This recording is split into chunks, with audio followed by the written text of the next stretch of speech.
আসসালামু আলাইকুম রহমতুল্লাহ।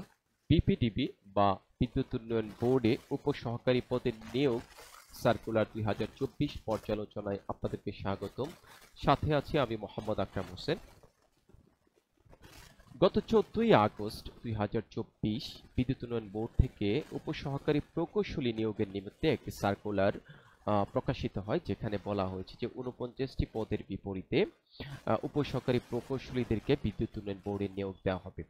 উপসহকারী প্রকৌশলী পদটি মূলত 10ম গ্রেডের একটি পদ, যেখানে বেতন স্কেলটি হবে 16,000 থেকে শুরু হয়ে 38,640 টাকা পর্যন্ত।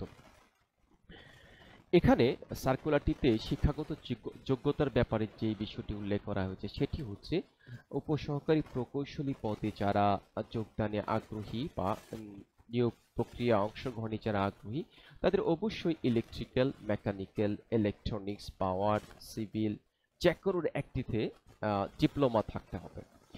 তবে কোনো পরীক্ষাতেই জিপিএ 2.25 এর নিচে থাকা যাবে না।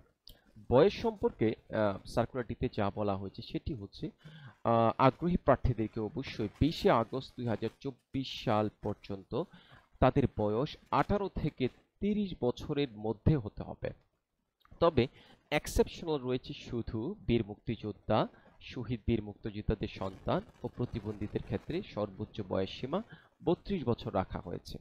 কর্মস্থলের ব্যাপারে যেটি বলা হয়েছে, দেশের যে কোনো স্থানে কাজ করতে কাজ করতে আগ্রহী এমন প্রার্থীদেরকেই ওনারা আবেদনের জন্য আহ্বান করছেন।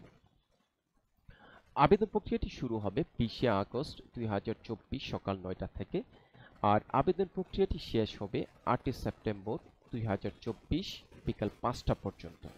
অর্থাৎ আমরা যারা আবেদন করতে আগ্রহী তারা 8ই সেপ্টেম্বর 2024-এর 5টার আগ পর্যন্ত এই আবেদন প্রক্রিয়াটি সম্পন্ন করতে হবে। আবেদন ফির ব্যাপারে যে বিষয়টি বলা হয়েছে সেটি হচ্ছে 558 টাকা টেলিটক প্রিপেডের মাধ্যমে জমা দিতে হবে। তবে সেটি অবশ্যই আবেদন ফর্ম পূরণের 72 ঘন্টার মধ্যে পাঠাতে হবে টাকাটি। কেউ যদি ফর্ম ফর্মটি পূরণের 72 ঘন্টার পরে টাকা জমা দেন তাহলে তার আবেদন প্রক্রিয়াটি বাতিল বলে গণ্য হবে। তাহলে চলুন দেখি যে বিদ্যুৎ উন্নয়ন বোর্ড থেকে যে সার্কুলারটি প্রকাশিত হয়েছে সেটি কেমন ছিল। এটি হচ্ছে বিদ্যুৎ উন্নয়ন বোর্ডের সেই সার্কুলারটি, যেটি 14ই আগস্ট 2024 সালে প্রকাশিত হয়।